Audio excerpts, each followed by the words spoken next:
Welcome back to the A4XR platform. In this tutorial, we will create a target practice minigame. First, we will hide the human model and the axis from the scene for a clearer view.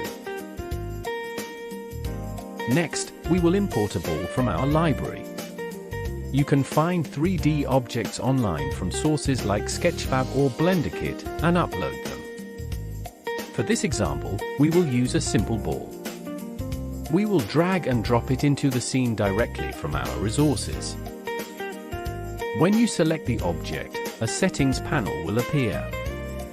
From there, you can rotate, scale, and move the object, as well as add actions or physics to it.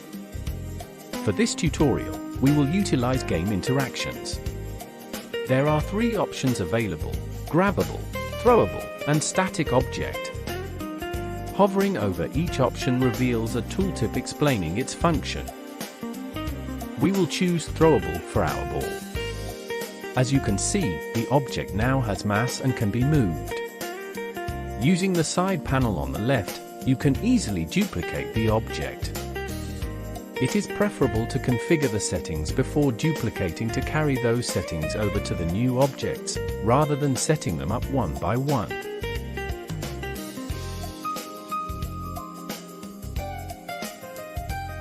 You can create as many duplicates as you need and position them wherever you like.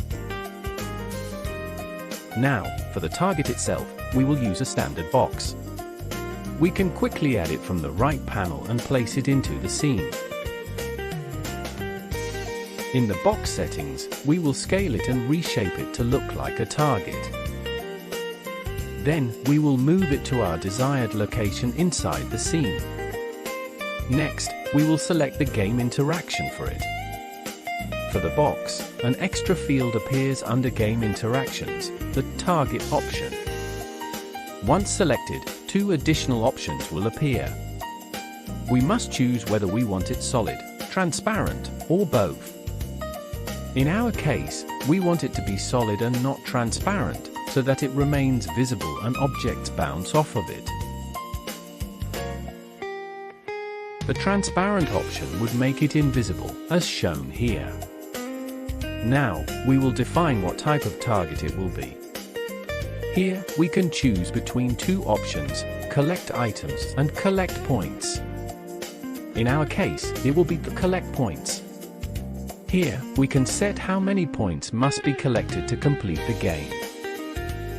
Then, we select which objects will interact with the target. For the objects we choose, we can configure how many points they will award when they hit the target. Once finished, we save it. Now, we will add a texture to the target to make it look more realistic. We can apply an image by dragging and dropping it from our resources, provided we have one in our library. Furthermore, we can rename our object, as shown here. The next step is to create a preview image by clicking on Details. Options to take a screenshot will appear. You can capture a screenshot by pressing Create Preview. If you are not satisfied with it, you can take a new one by adjusting the view slightly and pressing it again. Then, you apply the image. After that, you can assign a new name to the creation. And finally, you save it. Now, let's go view it. When you exit the editor, it will prompt you to save and exit. Our creation will then appear in our list of creations. Now, let's add it to a collection so that anyone can test it. Here, I will create a new collection, add a title, and then add the creation to this collection. You can include as many as you want, but for this demonstration, I will use the one we just created. Using the pin that appears, you can access it via Open Collection or view it directly from here.